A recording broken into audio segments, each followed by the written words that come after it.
Alors, chers amis traders, bonjour, bienvenue dans cette nouvelle émission, cette nouvelle intervention qui va porter sur le stop loss, d'accord? Parce que le stop loss, bien sûr, ça a été l'objet de plusieurs débats ces derniers temps sur les réseaux sociaux. À chaque fois, il revient d'ailleurs, il est souvent relancé.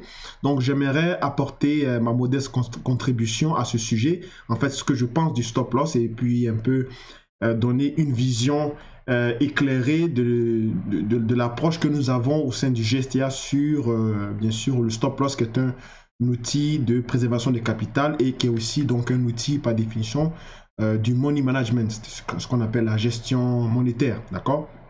Alors, vous me connaissez maintenant, mon nom c'est François Ablé. Je suis le responsable de la structure éducative et informative qui est le GSTA, Global Street Trade Academy, que vous retrouvez d'ailleurs sur les réseaux sociaux, notamment Facebook, YouTube et puis aussi Twitter. J'ai aussi mon profil ou mon pseudo d'intervenant sur TradingView qui est Frank Belfort, donc vous pouvez regarder également sur Twitter.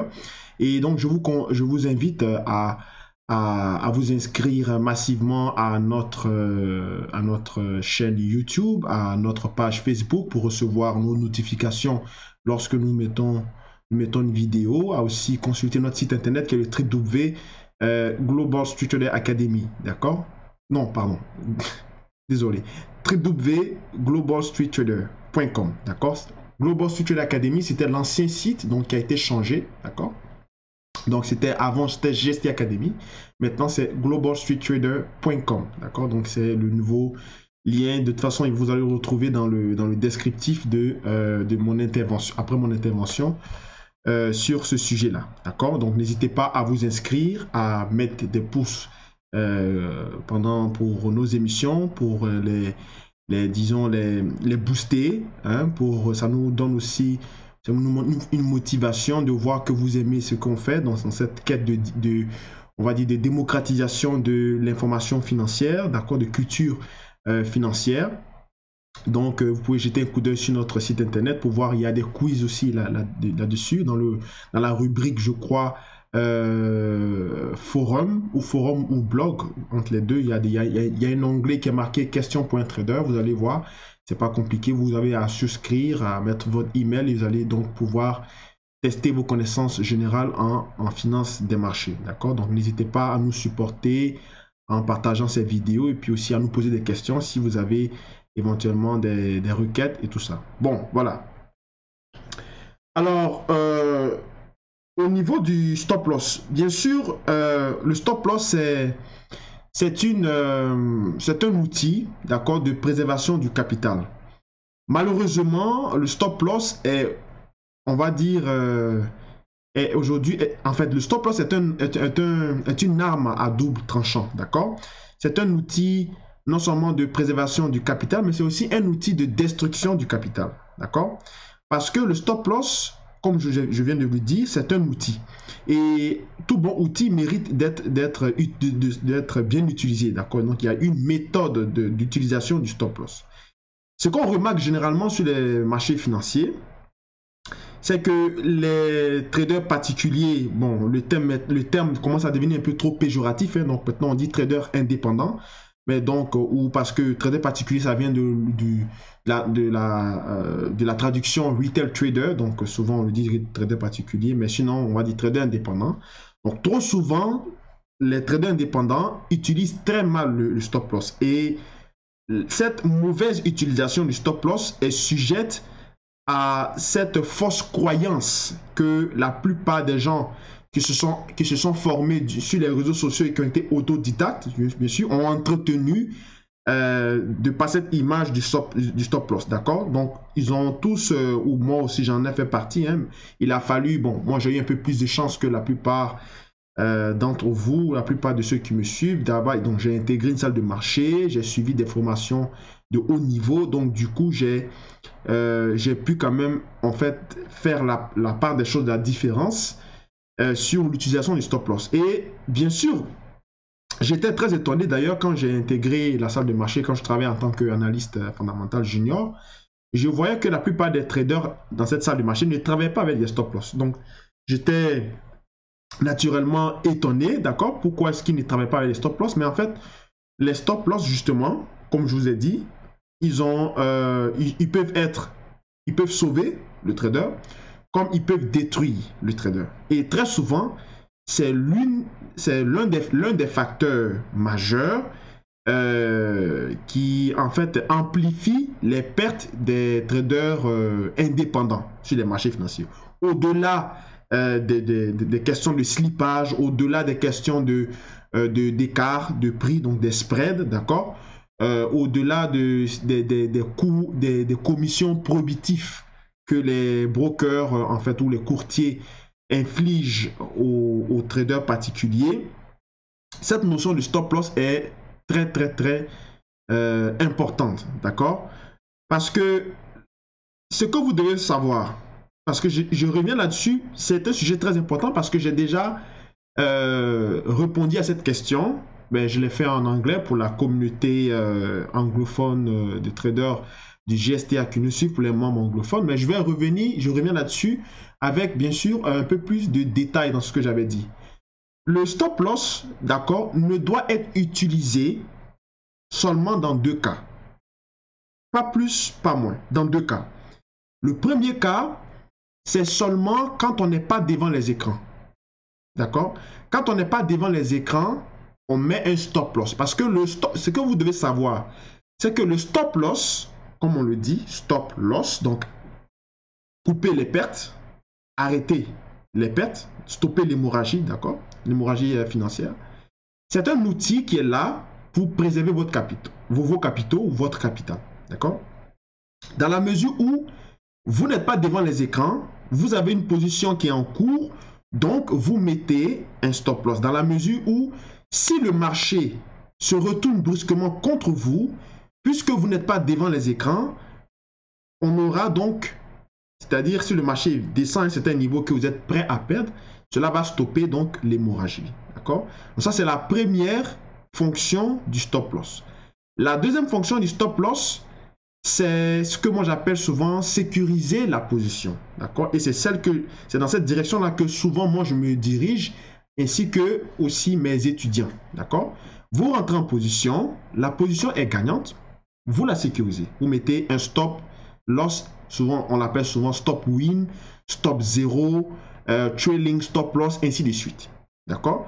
Mais cela veut dire que en cas de retournement brusque du marché contre vous, peu importe ce qui va arriver, vous ne perdrez pas d'argent. C'est-à-dire que si vous mettez votre stop au moment, c'est-à-dire au même niveau où vous êtes rentré dans le marché, soit à l'achat, soit à la vente, quand le marché viendra à ce niveau, vous serez exécuté en sortant du marché. D'accord? Parce que vous êtes supposé, vous êtes censé savoir comment intervenir sur un marché. D'accord? Le stop loss ne peut pas être un outil de trading. D'accord? Malgré que la première fonction d'un trader, c'est de protéger ses capitaux, comme j'ai souvent l'habitude de le dire, d'accord? Gérer ses pertes. Votre fonction principale, c'est de minimiser, voire éliminer les pertes, d'accord? Tout en maximisant les profits. Comprenez? Rappelez-vous de ça. C'est la chose la plus importante que vous allez faire sur les marchés financiers. Il n'y en a pas d'autre chose, d'accord? Donc, entretenir une sorte de croyance populaire de stop loss en disant je vais mettre un stop loss théorique, je vais mettre un stop loss à 20 points, à 30 points, à 40 points. Même j'ai vu même certains mettre des stop loss à 200 points. Vous allez vous faire avoir. Vous n'allez pas progresser de manière exemplaire sur les marchés financiers. Parce que ce que vous ne savez pas, c'est que quand vous êtes devant les marchés, vous n'êtes pas le seul. Il y a d'autres traders qui sont là et ils savent à peu près, donc les traders, on va dire aguerris, expérimentés, savent à peu près là où la plupart des traders indépendants se positionnent, mettent un stop. D'accord? Donc du coup, quand vous allez mettre vos stops, c'est comme si vous offrez la possibilité au marché de perdre de l'argent. C'est malheureusement le cas, d'accord? Quand vous mettez un stop loss, c'est comme si vous vous dites au marché, je suis prêt à perdre ce montant-là. Mais si vous êtes prêt à perdre ce montant-là, le marché viendra le chercher avec plaisir. Ça ne se refuse pas, d'accord? C'est un gain facile pour d'autres traders qui ont plus de capitaux d'influencer la position avec la taille de leur position pour venir balayer systématiquement tous ceux qui sont positionnés dans une zone qu'ils considèrent comme une zone qui peut être, on va dire, sujette à des stop-loss d'intervenants moins expérimentés, d'accord? Qu'est-ce qu'il faut donc faire? Mais ce qu'il faut faire, c'est de savoir comment intervenir sur le marché en connaissant le profil du marché, disons, en maîtrisant les fondamentaux du marché. D'accord? C'est ce que j'apprends justement dans mon école avec GSTA. Mes étudiants savent travailler un marché et ils savent comment comprendre la psychologie qui est derrière le marché. Ils savent aussi le profil du marché, ce qui est très très important parce que votre stop loss dépend de deux choses. Ça dépend du profil du marché et ça dépend de ce que vous êtes prêt à perdre. D'accord? Voilà pourquoi un stop loss ne peut pas être théorique. Un stop loss ne peut pas être une règle de mettre un stop à 20 points, à 30 points, à 40 points. D'accord? Ça dépend du marché. Ce n'est pas vous qui décidez. Ce n'est pas une règle que vous devez suivre. Ça dépend du profil du marché et ça dépend aussi de ce que vous êtes prêt à perdre. Comprenez? Souvent, je vois des gens faire des vidéos et ils disent qu'ils mettent des stops à 200 points. Mais quelqu'un qui est normal, quelqu'un qui a toutes ses facultés, qui est rationnel, ne peut pas mettre un stop à 200 points. D'accord? Si moi, je veux trader sur un marché et puis je constate que la position dans laquelle je veux m'engager me requiert de risquer au moins 200 points, même si c'est pour aller chercher 100, pardon, pas 100, on va dire 300, 400, 500, même si je ne le ferai pas.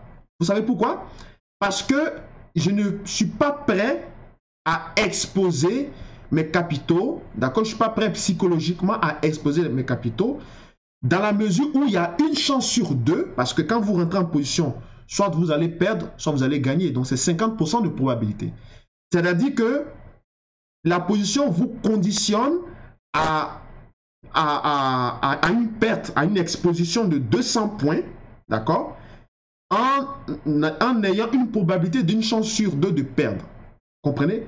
C'est très significatif et vous ne pouvez pas vous permettre ça si vous êtes un trader aguerri ou expérimenté.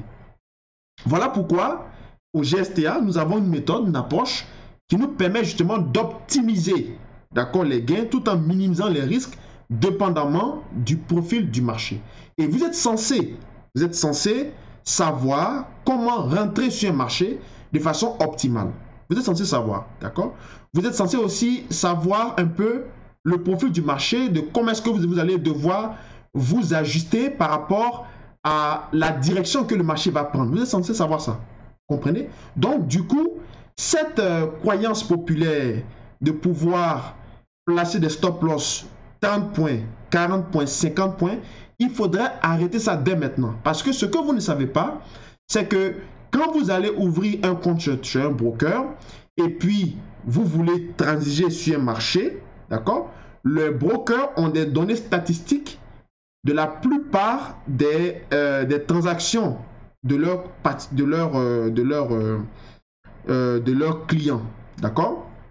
Donc, ils savent à peu près là où un trader particulier ou un trader indépendant aura l'habitude de se positionner sur un marché. Ce sont des données statistiques, c'est des moyennes, d'accord? Ils vont savoir entre tel niveau et tel niveau en moyenne, certains traders vont se positionner là. Et vous aurez l'impression que lorsque vous allez vous positionner sur le marché, dès que vous rentrez en position, le marché descend à votre niveau, on vous balaie, et puis après le marché repart dans l'autre direction. D'accord? Ce n'est pas un fait anodin. Ce n'est pas un fait anodin. J'ai été en salle de marché, j'ai vu de mes propres yeux comment ces mécanismes se font. D'accord? Donc, voilà pourquoi je vous dis, le stop loss, si vous voulez bien sûr devenir des bons traders, la première chose que vous devez chercher à savoir, c'est d'abord de connaître le profil du marché. C'est ce que j'apprends dans mon école. D'accord? Après ça, vous devez chercher également à connaître les possibilités ou disons la probabilité de perdre sur un marché. Ça ne sert à rien de chercher à savoir combien vous allez gagner. en premier lieu, mais plutôt combien vous devez perdre pour gagner ou pour espérer un gain, n'importe quel type de gain. Et si vous voyez que ce gain, ça vous requiert un risque d'exposition de 50 points, de 100 points, de 200 points, ne tradez pas. Parce que souvent, on a comme l'impression que des traders particuliers ont envie de cliquer. On dirait qu'ils ont comme une addiction à prendre des positions. D'accord? Et ça, si vous vous comportez comme ça, vous allez toujours être en erreur. Je prends un exemple. Vous allez, par exemple, vous allez dans un commerce, d'accord? Vous avez vu une chaussure qui vous plaît. Ça peut arriver, d'accord? Et puis, la chaussure, en fait, la valeur de la chaussure est de 100 $ ou 100 €, d'accord? Après, bon, le jour que vous avez vu la chaussure, vous n'avez pas acheté parce que vous n'avez pas l'argent sur vous, d'accord? Et vous êtes arrangé pour avoir l'argent une prochaine fois. Vous revenez une prochaine fois, vous voyez la même chaussure qui vaut 100 €, maintenant est au prix de 50 € ou 50 $. Donc la chaussure est à 50% à rabais, 50% off, d'accord? Est-ce que vous allez dire, même si j'ai 100 €, 100 $ sur moi, est-ce que vous allez vous dire, puisque j'ai l'argent requis, même s'il est en rabais, je vais payer la chaussure, d'accord, à 50, et je vais donner 50 €, 50 $ de pourboire au vendeur parce que j'étais prêt de toute façon à perdre 100 €. Est-ce que vous allez faire ça? Jamais. Personne ne va faire ça. Bien au contraire. Parce que j'avais prévu 100 €, mais la chaussure finalement me coûte 50 €. Donc du coup, j'économise 50 €. Et même si j'ai la possibilité de négocier, d'accord, la chaussure qui est à 50 $, la négocier à 40 ou à 30, je vais le faire pour sauver plus d'argent, donc pour optimiser mon gain, d'accord, et puis minimiser ma perte parce que c'est de l'argent qui sort de ma poche. Vous comprenez? Donc c'est le même principe. Si vous regardez un marché, que vous voyez que le marché, par rapport à son profil, est beaucoup trop risqué pour pouvoir rentrer sur le marché, pourquoi vous prenez la décision pourquoi vous prenez cette chance d'investir? Pourquoi vous prenez la décision quand même de prendre position? Comme si vous vous sentez obligé de rentrer en position. Et c'est ça qui tue souvent les traders particuliers, parce que les positions qu'ils prennent souvent ne sont pas justifiées. Tu prends une position avec un stop de 250 points et puis finalement tu la coupes à 50 points. Vous comprenez?